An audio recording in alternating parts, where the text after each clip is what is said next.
order to figure out what sound, I'd have to wait until they actually finished the art, put it in context, and then I could say, ah, that's the kind.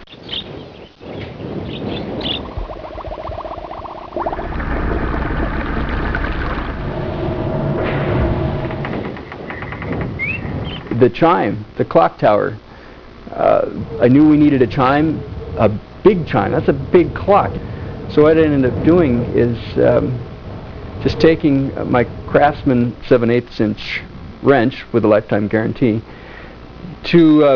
I just whapped it, and it had such a reverberant sound. Of course, it was too high.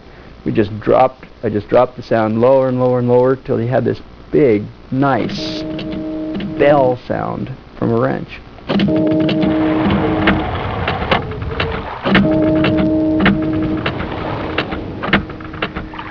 Ah, the most hateful sound. Had to be the bubbles. What you hear are actually bubbles in a toilet. I tried big tubes, little tubes, sticking it way down there, you know, in the part where the trap goes down, and finally got it, but that was the biggest pain. Oh, Cirrus, Achenaw.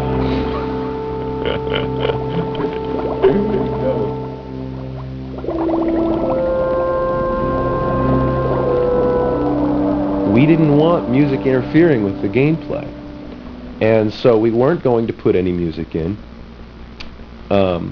When we finally did do a couple songs, we realized it wasn't an interference. It didn't sound like Super Mario Brothers. They seemed to really help the mood of certain places that you were at in the game. Once I sit down on the computer with a song in my mind, I can get it out fairly quickly. So I think the songs went pretty quick. But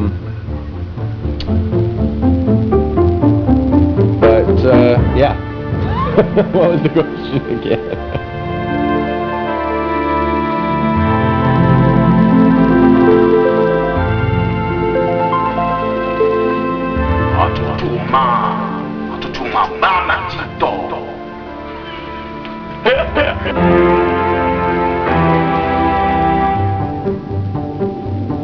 The biggest problem during the whole development was the CD-ROM speed. First thing we did was crop the images down to 8-bit using adaptive palettes for each age, and that worked great. We've got images on each age that look like 24-bit images.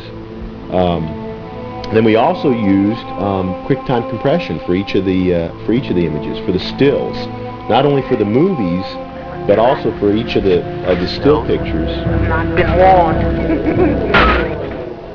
Ended up with images that are started out at 500K down to approximately 80K.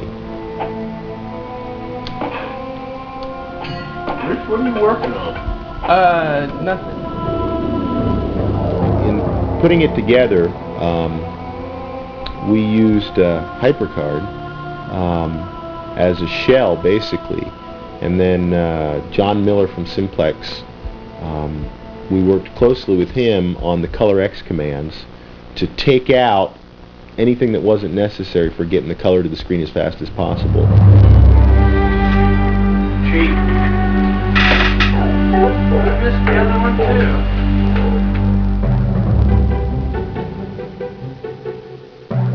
too. Probably one of the most helpful things we did is we went through some focus group testing.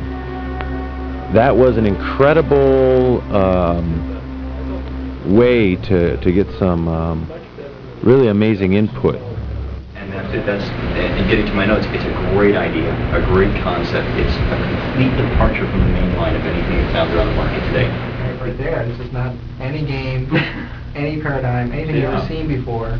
You have no preconceived notions because you go into this and it's something totally new. But this game is so different, and the concept of living inside this world is what happens. If you get sucked in, if you have time to play it, you just keep going and going and going and going.